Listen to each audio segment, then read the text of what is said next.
வணக்கம். நாங்கள் வந்து இங்கே பாமகவும் பாஜகவும் இப்போ நேற்று வந்து கூட்டணி ஃபைனலைஸ் பண்ணியிருக்காங்க. அந்த கூட்டணியை பற்றி பேசுகிறதுக்காக தான் இங்கே வந்திருக்கோம். அது வந்து சமூக நீதிக்கு எதிரான கூட்டணியாக இருக்குது. அந்த கூட்டணி எதிர் பிரச்சாரம் நாங்கள் பண்ணுறதுக்கான ஒரு களமாக இதை பார்க்குறோம்.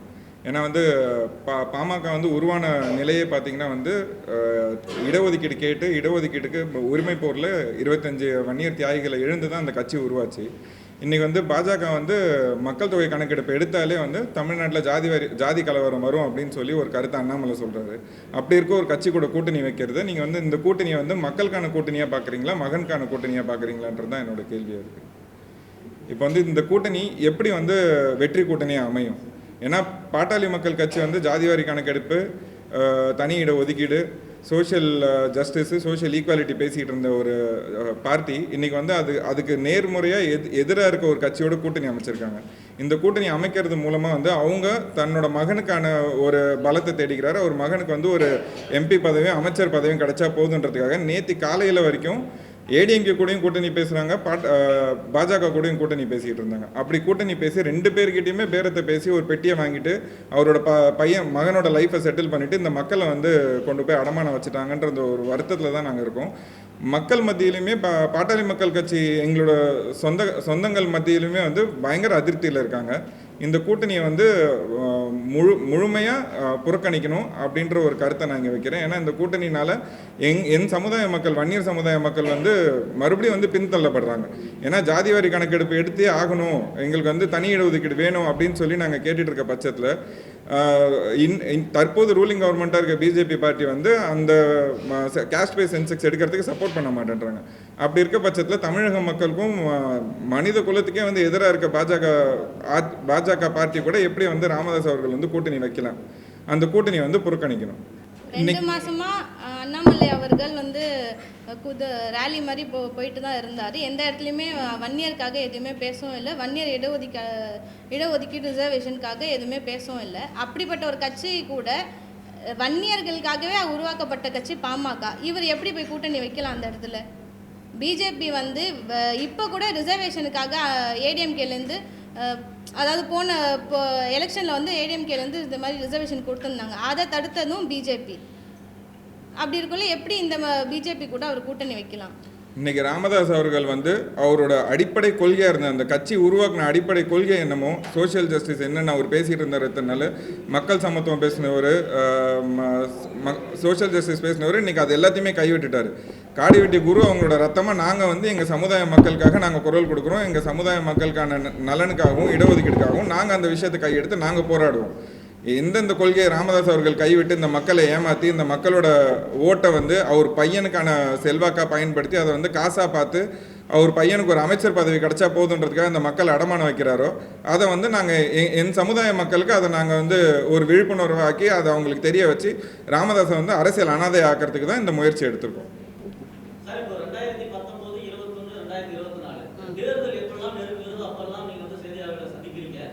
இதுக்கு முன்னாடி நான் எல்லா இன்டர்வியூ கொடுத்துக்கிட்டு தான் இருக்கேன். இல்லை நீங்கள் என்ன இப்போ தான் பார்க்குறீங்கன்னு சொல்லுங்கள். நான் கடந்த 4-5 வருஷம் மாமா காடி வெட்டியார் அவர்கள் மறைவுலேருந்து நான் ஒரு நிகழ்வு அப்பவும் நான் பத்திரிகையாளர்களை சந்தித்து பேட்டி கொடுத்துக்கிட்டு தான் இருக்கேன். அவர் அன்புமணி அவர்கள் வந்து அன்புமணி அவர்கள் கூட்டணி போகிறதுக்கு முன்னாடி கூட்டணியில் இருக்குன்னு சொல்றாரு. எலெக்ஷன் முடிஞ்சோடனே இந்த கூட்டணி விட்டு வெளியே வந்துட்டுன்னு சொல்கிறாரு. திரும்ப அவர் கூட்டணி அவர் அன்புமணி அவர்கள் பேசுறத வச்சு நீங்கள் கேள்வி கேட்காதீங்க. அவர் ஒரு நாள் ஒரு பேச்சு பேசுறாரு. அவர் தலைவருக்கான தகுதியே கிடையாது அவருக்கு. இன்னைக்கு அவங்க போயிருக்கிறதுக்கு காரணம் அவர் மேல உள்ள சிபிஐ வழக்கு. ஆமா, அந்த வழக்குல அவருக்கு எந்த பிரச்சனையும் வந்துடக்கூடாதுங்கிறதுக்காக தான் அவர் கூட்டணியே போயிருக்காரு. அப்ப மகனுக்காக ஒரு கட்சி, அப்ப அதுல இருக்கிற மக்கள், வன்னிய மக்கள், என் சமுதாய மக்கள் எல்லாரும் ஏமாறுறாங்க.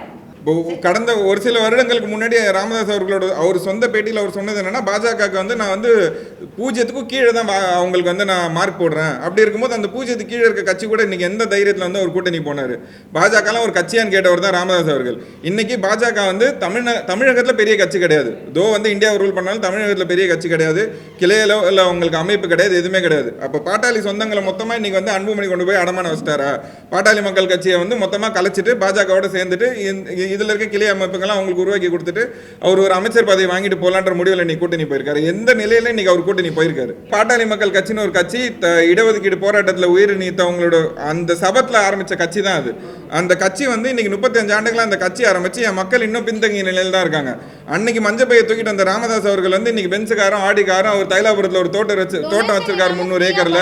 வன்னியர் கல்வி அறக்கட்டளைன்னு ஒரு கல்வி அறக்கட்டளை ஆரம்பிச்சாங்க. அதுக்கு வந்து காடி வெட்டியார் அவர்கள் வந்து முழுமையா ஒரு கிராமமும் போயிட்டு எனக்கு ஒரு பொடி மண்ணும் ஒரு செங்கலும் கொடுங்க, இந்த வன்னியர்களுக்காக நான் கல்வி அறக்கட்டளை ஆரம்பிக்கிறேன்னு சொல்லி ஆரம்பிச்ச அந்த கல்வி அறக்கட்டளை இன்னைக்கு திருடி அவர் சொத்தா சேர்த்துக்கிட்டார் ராமதாஸ் அவர்கள்.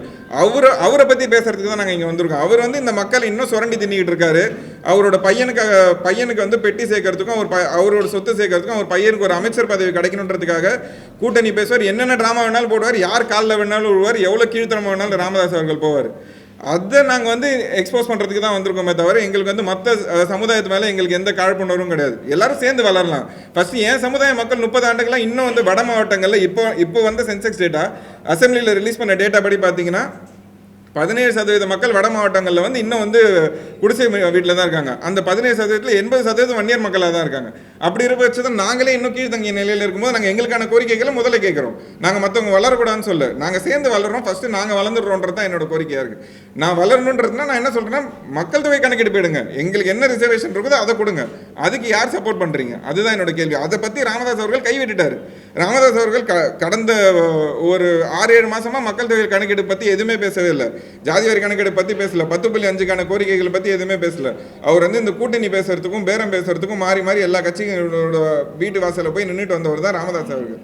அவர் எந்த இடத்துலையுமே வந்து மக்களுக்கான நலனை பற்றி ஒரே ஒரு இடத்துல கூட அவரோட கருத்து சொல்லி, இன்னைக்கு கூட்டணி முடிவு பண்ணி காலையில் ப்ரெஸ் மீட் வச்சாங்க. அந்த ப்ரெஸ் மீட்டில் கூட இந்த மக்களுக்கு இதை செய்வோம்னு நம்ம ஒரே ஒரு வார்த்தை கூட சொல்ல அவர். இது நாங்கள் கண்டிப்பாக எதிர்பிரச்சாரம் பண்ணுவோம். பாமக வீழ்த்தணுன்ற நோக்கம் கிடையாது. அன்புமணி ராமதாஸ் அவர்களையும் அரசியலை அனாதையாக்கி அரசியலேருந்து அவங்க 2 பேரும் அகட்டணும். ஒரு பச்சோந்தி மாதிரி இன்னைக்கு ஒரு கூட்டணி, நாளைக்கு ஒரு கூட்டணி, 26க்கு நாங்கள் வந்து இப்போ என்ன கேட்குறேன், மாற்ற முன்னேற்றம் அன்புமணின்னு பேசினவர் தான் அன்புமணி அவர்கள். இன்னைக்கு 26 எலெக்ஷனில் நான் தான் சிஎம் கேண்டிடேட்ன்றாரு. இப்போ பிஜேபியில் வந்து அண்ணாமலை சிஎம் கேண்டிடேட்டா இல்லை அன்புமணி ராமதாஸ் அவர்கள் சிஎம் கேண்டிடேட்டா நிற்பாங்க? யார் சிஎம் கேண்டிடேட்டா நிற்பாங்க 26 எலெக்ஷனுக்கு? இன்னும் ஃபைனலாக இவங்க எந்த சின்னத்தில் நிற்பாங்க? அதுதான் சொல்கிறேன். இவர் என்னென்ன அடிப்படையில் இவர் இந்த கூட்டணியை வச்சார், மக்களுக்கான நலனை என்ன பேசினார் இந்த கூட்டணிக்காக? இவர் வந்து முழுக்க அவர் ராஜ்யசபா சீட் வாங்கணும். நேற்று இரவு வரைக்குமே ஏடிஎம்கேல பேசுறது, பாஜகவில் பேசுறது, இப்படி மாறி கீழ்த்தனமாக ஒரு கூட்டணி வைக்கிறவர் வந்து நீங்கள் எப்படி ஒரு தலைவர் ஏற்றுக்க முடியும்? அவர் எப்படி எங்கள் சமுதாயத்துக்கு நாங்கள் தலைவரை ஏற்றுக்க முடியும்? இந்த சமுதாய மக்களுக்காக 40 ஆண்டுகளாக காடி வெட்டியார் அவர்கள் போராடினார். பாட்டாளி மக்கள் கட்சினா காடிவெட்டி குரு தான், காடிவெட்டி குருன்னு பேர் வச்சு அது மறுபேர் வந்து பாட்டாளி மக்கள் கட்சியாக தான் இருந்தது. இந்த சமுதாயத்துக்காக 30 ஆண்டுகளாக அவர் போராடினார். 10 வருஷம் சிறையில் போச்சு, 10 வருஷம் அவரோட வாழ்க்கை வந்து ஹாஸ்பிட்டலில் போச்சு. நான் கேள்வி கேட்காம இந்த ராமதாஸ் அவர்களையும் அன்புமணி ராமதாஸ் அவர்களையும் யார் கேள்வி கேட்பாங்க? எல்லா நிர்வாகிகளும் எங்களுக்கு ஆதரவு இருக்காங்க. அதனால தான் நான் தைரியமாக உட்காந்து பேசுகிறேங்க. எல்லாருமே ஆதரவாக இருக்கிறதுனால தான் நான் தைரியமாக வந்து அவங்களை எக்ஸ்போஸ் பண்ணி பேசுகிறேன். எல்லாருமே அவ்வளோ அதிருப்தியில் இருக்காங்க. இப்போ கிரவுண்ட் ரியாலிட்டின்னா யார் அவங்களுக்கு ஆதரவு கொடுக்குறாங்கன்னு நினைக்கிறீங்க? எல்லாருமே அதிருப்தியில் இருக்காங்க.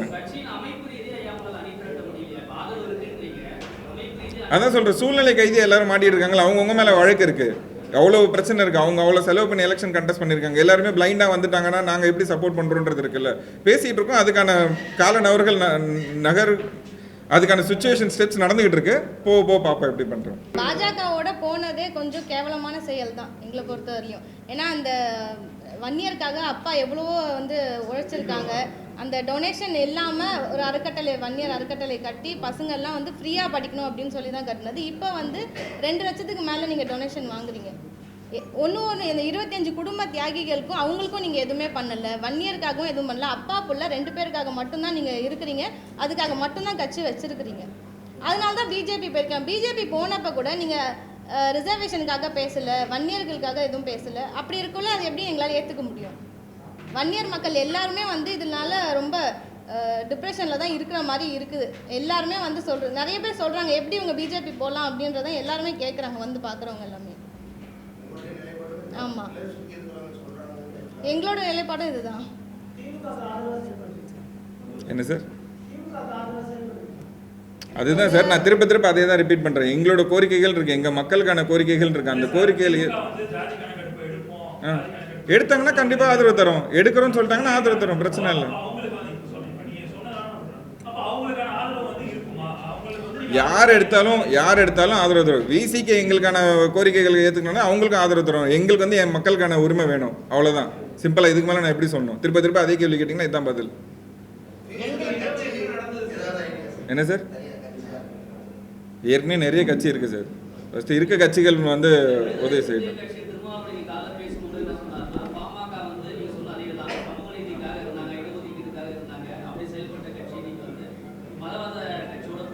ஆமாம், மதவாதத்துக்கு வந்து எதிராக இருந்தவர் ராமதாஸ் ஐயா அவர்கள்.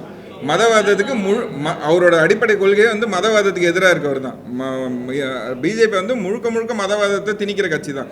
மதவாதத்தை திணிக்கிற கட்சி, இந்திய திணிக்கிற கட்சி. அந்த கட்சி கூட இன்னைக்கு எப்படி கூட்டணி போறாரு? அப்போ அடிப்படை கொள்கையவே இழந்துட்டு ஒரு ஃபண்டமெண்டல் ஸ்ட்ரக்சரே தகர்த்துட்டு போற ஒரு ராமதாஸ் அப்படின்னா அவர் எந்த அளவுக்கு ஒரு கீழ்த்தரமான அரசியல்வாதியை பார்ப்பீங்க நீங்க?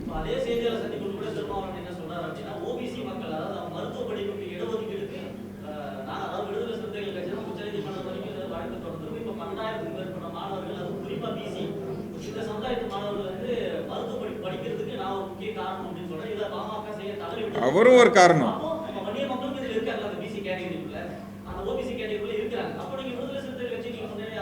அதான் சொல்றேன். இப்ப நான் அவங்க எதிர்க்குன்னு சொன்னேன்னா அதான் சொல்றேன். யார் எங்களுக்கு சப்போர்ட் பண்ணாலும் சப்போர்ட் பண்றேன். அவரும் அதுக்கு ஒரு காரணம். அவர் மட்டும் காரணம் இல்லை, அவரும் அதுக்கு ஒரு காரணம். இன்னும் மற்ற சிலருக்கும் அதுக்காக போராடி லீகல் ஃபைட் பண்ணி எல்லாமே வாங்கி கொடுத்துருக்காங்க. அவ்வளவுதான்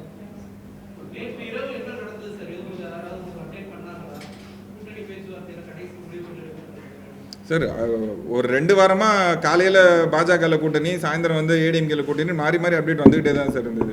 எனக்கு தெரிஞ்சதோட உங்களுக்கே நல்லாவே தெரிஞ்சிருக்கும். நைட் வரைக்கும் தான் அவங்க கூட்டணி பேசிக்கிட்டே தானே சார் இருந்தாங்க. நிர்வாகிகள் பேசினாங்க, அதை வச்சு தான் சொல்கிறேன் நான். நிர்வாகிகள் பேசிக்கிட்டு இருந்தாங்க. நேற்று மார்னிங்கே வந்து ஒரு நிர்வாகி இல்லை பாஜகவோட கூட்டணி ஃபைனலைஸ் ஆகிடுச்சுனாரு.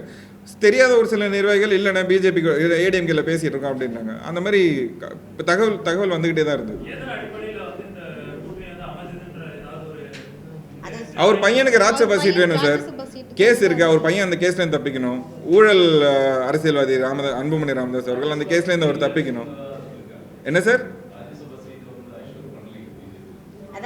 அவங்க பேசுவாங்க சார். ராஜ்யசபா சீட் அவருக்கு வேணுன்றது ஒரு கோரிக்கை. மினிஸ்ட்ரி ஆஃப் ஸ்டேட் எப்படியாவது கையில காலில் விழுந்தாது, ஏதாவது ஒரு மினிஸ்டர் மறுபடியும் ஆயிடலாமா, மினிஸ்ட்ரி ஆஃப் ஸ்டேட்டாவது வாங்கிடலாமன்ற ஒரு நப்பாசையில் போயிருக்காரு அன்புமணி அவர்கள். அது அந்த ஒரே ஒரு கான்செப்ட் வச்சு தான் இந்த கூட்டணி ஃபைனலைஸ் ஆச்சு, வேற எதுவுமே கிடையாது.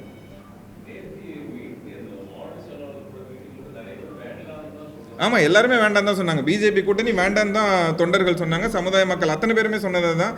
2ஆம் கட்ட தலைவர்கள் சொன்னதும் அதுதான். நான் தான் சொல்கிறேன், ஒரே ஒரு ஆள் அன்புமணி அவரோட சுய லாபத்துக்காகவும் பண வெறினாலையும் பதவி வெறினாலையும் இந்த கூட்டணி அவர் முடிவு பண்ணார், வேற எதுவுமே கிடையாது.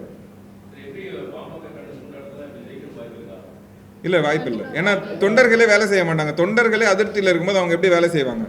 பாமக பிஜேபி ரெண்டுமே பெரிய தோல்வியை தான் சந்திக்கும். அவர் எம்பியா இருக்கும்போது எப்படி சார்? இல்லை சார், இன்னும் 1.5 வருஷம் இருக்கு அவருக்கு. என்ன சார் புரியல சார்?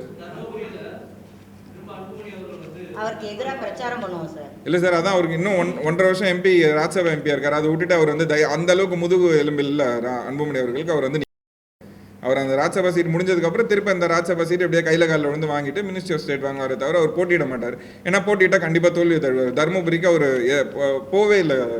சில மாதங்களாக போய் அங்கே எந்த விதமான பிரச்சாரமும் பண்ணல, எதுவுமே பண்ணல. கடலூர்லேயே தான் சுற்றிட்டு இருந்தார். அதுவும் வந்து ஒரு எலெக்ஷன் ஸ்டண்ட்டுக்காக வந்து என்எல்சி போராட்டம் அது எதுவும் கையில் எடுத்தார். எல்லாத்துக்குமே அவர் தோல்வியை தான் தழுவினார் மாறி மாறி. அவர் நிற்க மாட்டார் சார், என்னோட கருத்து. அவர் நின்னா கூட நிற்கலாம், ஆனால் நிற்க மாட்டார். நிற்கிற அளவுக்கு அவருக்கு முதுகெலும்பு கிடையாது சார். கேள்விப்பட்டோம் சார், நாங்களும் கேள்விப்பட்டோம். டேட்டாஸ் வராமல் நாங்களால் சொல்ல முடியாதுல்ல சார். எல்லாருமே சொன்னாங்க, 2ஆம் கட்ட தலைவர் எங்ககிட்டயும் தகவல் சொன்னாங்க. கடலூரில் நிற்கிறாங்களா, தருமபுரியில் நிற்கிறாங்களா, சேலம் நிற்கிறாங்களா தெரியலான்னு நிற்கிறாங்கன்னு சொன்னாங்க. அதான் சார், இப்போ கட்சி இளைஞரணி தலைவராக இருந்தார் அன்புமணி அவர்கள். இப்போ கட்சி தலைவராக பதவி கொடுத்துட்டீங்க, ராஜ்யசபா சீட் அவர் கொடுத்தீங்க, ஹெல்த் மினிஸ்டர் அவர் கொடுத்தீங்க. மொத்தமாக பையனுக்கு மகனுக்கு மட்டும்தான் கட்சி நடத்தணும்னா பாட்டாளி மக்கள் கட்சியின் பேரை மாதிரி பாட்டாளி மகன் கட்சி, பாட்டாளி மருமகள் கட்சியின் பேரை மாதிரி போகலாம். ஏன் இந்த சமுதாயத்திலையோ இல்லை பாட்டாளி மக்கள் கட்சியிலையோ ஒரு பெண்மணி கூட இல்லையா? சௌமியா அவர்களுக்கு தான் அந்த பதவியை கொடுக்கணும் எம்பி சீட்டு. 25 தியாகிகள் உயிரை விட்டதுனால தான் நீ இன்னைக்கு சோறு திங்கிற. 25 பேர் உயிர் விட்டதுனால தான் அன்புமணி இன்னைக்கு 3 வேளை சோறு திங்க முடியுது. அப்படி இருக்கும்போது அந்த குடும்பத்தில் ஒருத்தர் கூப்பிட்டு கொடுத்தா என்ன? ராஜ்யசபா சீட் வாங்குறது அந்த 25 குடும்பத்தில் ஒருத்தர் கொடுத்தாங்க. ஏன் அதுக்கெல்லாம் வந்து அவருக்கு தைரியம் இல்லை, அதுக்கு திராணி இருக்கா? அவருக்கு யாரோ ஒருத்தர் நிற்க வச்சு ஜெயிக்க வச்சு காமிச்சிருவாரா?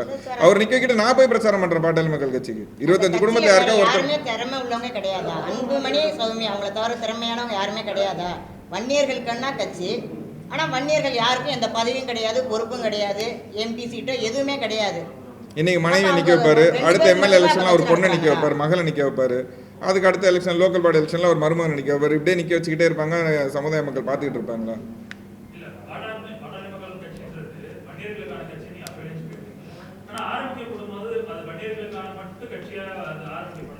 எல்லா சமுதாயத்திற்கான வன்னியர் வன்னியர் சங்கத்தை சங்கத்துக்காக தான் தான் பாட்டாளி ஆரம்பிச்ச கட்சி அது. எல்லா சமுதாயத்துக்குமான கட்சியா தான் வந்து பாமக வந்து ஆரம்பிக்கும்.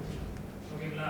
ஆனா இதுல வன்னியர்களுக்காக மட்டும் வன்னியர்களுக்காக மட்டும்தான் அப்ப வன்னியர்களுக்காக மட்டும்தான் வெறும் 12% இது மட்டும்தான் இருக்காங்க. வன்னியர் சங்கமா இருந்ததை தான் பாட்டாளி கட்சியா இருந்து பாட்டாளி மக்கள் கட்சியா இவங்க மாத்துனது. வன்னியர் சங்கம்ன்றது இணைந்த பின்புதான் அது பாட்டாளி மக்கள் மொத்தமாக பாட்டாளி முதல்ல வன்னியர் சங்கம் தான் சார் உயிர் விட்ட 25 பேர் யார் சார்? உயிர் விட்ட 25 பேர் யார் சார்? வன்னியர்கள் தான். என்ன சார்? 25 பேர் முன்னாடி போட்டு செத்தது. அதுதான் சார் அவங்களோட கொள்கை அப்படிலாம் வச்சிருக்காங்க சார். ஊரை ஏமாத்துறதுக்கு என்ன கொள்கை வேணாலும் வச்சிருப்பாரு. அவர் வந்து வெறும் வன்னியர்களுக்காக மட்டும்தான் மத்த கட்சிகள் மத்த சார்புடையவர்களை வந்து எங்க ஆனா election- மக்களுக்குமான அரசியலா தானே நீங்க சரி பண்ணணும். சார், எலெக்ஷன்ல சார், அது பண்ணலாம். எலெக்ஷன்னா வன்னியர்களுக்கான கட்சின்னு சொல்றாங்க. எலெக்ஷன் முடிஞ்சு ஜெயிச்சுட்டாங்க, பதவியில எல்லாம் இருந்தாங்க, 18 எம்எல்ஏ இருந்தாங்க, 5 எம்பி எல்லாம் இருந்தாங்க. அப்ப அனைத்து சமுதாயத்துக்குமான கட்சின்னு அப்ப சொல்லுவாங்க.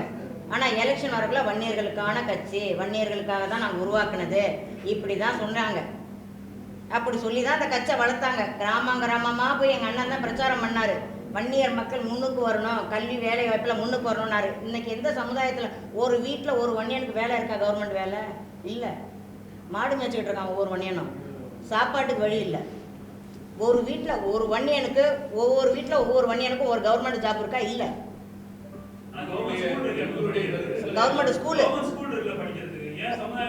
ஏன் கவர்மெண்ட் ஸ்கூல்ல படிக்கிறதுக்கு அவன் திங்கிறதுக்கு சோறு திங்கிறதுக்கு வேணும்ல. சின்ன ஒருவேளை போடுறாங்க சார். ஒரு 8வது வரைக்கும் படிக்கிறாங்க, 10வது வரைக்கும். 10வது படிச்சவனுக்கு என்ன வேலை கிடைக்கும் சார்? இப்ப 8வது படிக்கிற வசதி இல்லையே. 12வது படிக்கிறவனுக்கு அதுக்கு மேல அவன் ஏதாவது சம்பாதிச்சாதானே அவன் வீட்டுல உள்ளவங்களுக்கு சாப்பாடு போட முடியும். அவன் தாய் தந்தைக்கு சாப்பாடு போடணும்ல. அப்ப அவன் உழைச்சாதானே அவன் சாப்பாடு போட முடியும். அப்ப அவன் ஏதாவது சம்பாதிக்கணும்ல. அப்படி மாடு மேய்க்கவும் கூலி வேலைக்கும் தானே போயிட்டு இல்ல சார், 30 வருஷம் இந்த கட்சியை வச்சு 30 வருஷம் இந்த சமுதாய மக்களை வச்சுதான் ராமதாஸ் அவர்கள் வளர்ந்தாரு. இந்த சமுதாய மக்களுக்கு என்ன பண்ணாரு ராமதாஸ் அவர்கள்? அன்புமணி அவர்கள் என்ன செஞ்சார்? இந்த சமுதாயம் ஹெல்த் மினிஸ்டர் ஆனார். எத்தனை பேர் வந்து அவர் டாக்டர் ஆக்கியிருக்காரு? ஒரு காலேஜ்ல மெடிக்கல் சீட் 5 மெடிக்கல் சீட்டை வித்து சொத்து சேர்த்தாரு அன்புமணி அவர்கள். ஃபேமிலிக்கும் ஒரு ஆயா வேலை வாங்கி கொடுத்தா கூட மாசம் 15,000 சம்பளம் கிடைக்கும். வாங்கி கொடுத்தாரு. அந்த குடும்பத்துக்கு எங்க காடி வீட்டியார் இருக்க வரைக்கும் 1 லட்சம் ரூபாய் வருஷத்துக்கு நிதி கொடுத்தாரு. வன்னியர் சமுதாயத்தோட அவர் மெடிக்கல்ல வந்து மினிஸ்டரா இருந்தாரு. எத்தனையோ சமுதாய பலருக்கு செய்யறது மாதிரி வன்னியர் குடும்பத்தை சேர்ந்தவங்களுக்கும் ஒரு ஆயா வேலை, ஒரு குடும்பத்துல ஒருத்தருக்கு ஒரு கவர்மெண்ட் வேலை வாங்கி கொடுத்துருக்காரா சார்? அந்த குடும்பத்துக்கு 25 குடும்பத்துக்கு வந்து வீடு கட்டி தரேன்னு சொன்னார் சார் ராமதாஸ் அவர்கள். இன்னைக்கு எங்க சார் வீடு இன்னும் கட்டி செங்கல் வச்சு அடிக்கிட்டு இருக்காரு என்னன்னு தெரியல. அந்த குடும்பத்துல ஒருத்தருக்கு ஒரு வேலை வாங்கி கொடுத்திருந்தாருன்னா கூட அந்த குடும்பத்தோட லைவ்லிஹுட் நடந்திருக்கும். எதுவுமே பண்ணலையா? இந்த சமுதாயத்தை கைவிட்ட ஒரு ராமதாஸ் அவர்கள் தான் இந்த சமுதாயத்தை வச்சு தானே குழப்பம் நடத்துறாரு. இன்னைக்கு எதனால வந்து அவர் 2 கட்சி கூட மாறி கூட்டணி போறது? எந்த தைரியத்துல போறாரு? எந்த சமுதாயம் ஒரு பின்னாடி இருக்குன்னு அவர் கூட்டணி போறாரு? வன்னியர் வாக்கு அவர்கிட்ட இருக்குன்றதுனால தானே போறாங்க. மற்ற சமுதாயத்தோட வாக்கு அவரால் வாங்கிட முடியுமா? அவர் வன்னியரான வாக்கே இப்போ இழந்துட்டு நிற்கிறாரு. அப்படி இருக்கும்போது நீங்கள் இது வன்னியருக்கான கட்சி இல்லைன்னு எப்படி சொல்கிறீங்க? அன்புமணி ராமதாஸ் அவர்கள் வந்து கையில் பானை சின்னத்தை தானே போட்டு உட்காந்துருக்காரு. வன்னியர் சட்டியை தானே போட்டு உட்காந்துருக்காரு. அதிகம் பண்ணாரு. வன்னியருக்கான கட்சின்னு சொன்னதும் அன்புமணி அவர்கள் தான். இது வன்னியருக்கான கட்சி இல்லைன்னு சொன்னதும் அன்புமணி அவர்கள் தான். அதுதான் அன்புமணி அவர்கள் சொல்கிறத வச்சு நீங்கள் கேள்வி கேட்டிங்கன்னா அதுக்கு பதிலே கிடையாது. அவர் காலையில் ஒன்று பேசுவார், நைட் ஒன்று பேசுவார். மாற்றி பேசுறது அவரோட பழக்கமே.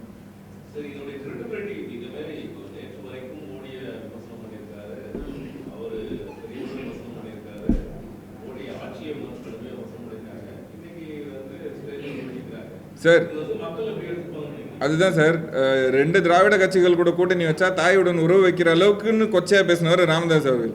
அவரு இன்னைக்கு பாஜக இன்னைக்கு திட்டிட்டு சாயந்தரம் சேர்ந்துக்கிறாருன்னா அதுதான் சார், அவர் பையனுக்காக எந்த அளவுக்கு கீழ்த்தரமா கூட போவார் சார். அது நீங்க கேள்வியா கேட்கறதே வந்து தப்பான விஷயம். அவர் அவ்வளோ சீப்பான ஒரு அரசியல்வாதியா மாறிட்டார். அவர் பையனுக்காக இன்னைக்கு கட்சியை நடத்துறாரு. இன்னும் சில நாட்கள்ல கட்சியை கலைச்சிட்டு பையனை வந்து பாஜக கூட சேர்த்துட்டு ஒரு மினிஸ்டர் பதவி பெர்மனண்டா ஒரு மினிஸ்டர் பதவி எல்லா எலெக்ஷனுக்கும் 5 வருஷத்துக்கு ஒரு வாட்டி ஆட்சேபா சீட் கொடுத்து மினிஸ்டர் ஆகிடுங்க, என் பையனால நின்று ஓட்டு வாங்கிலாம் ஜெயிக்க முடியும்னு சொல்லிட்டு அவர் கட்சியை கலைச்சிருவார் சார். இதுதான் அன்புமணி அவர்களோட முடிவு. அன்புமணி அவர்கள் வந்து தன்னிச்சையா அவரால் செயல்பட முடியும்னா இந்த எலெக்ஷன் தனியாக ஃபேஸ் பண்ண வேண்டியது தானே. 2016 காடி வெட்டியார் இருக்கும்போது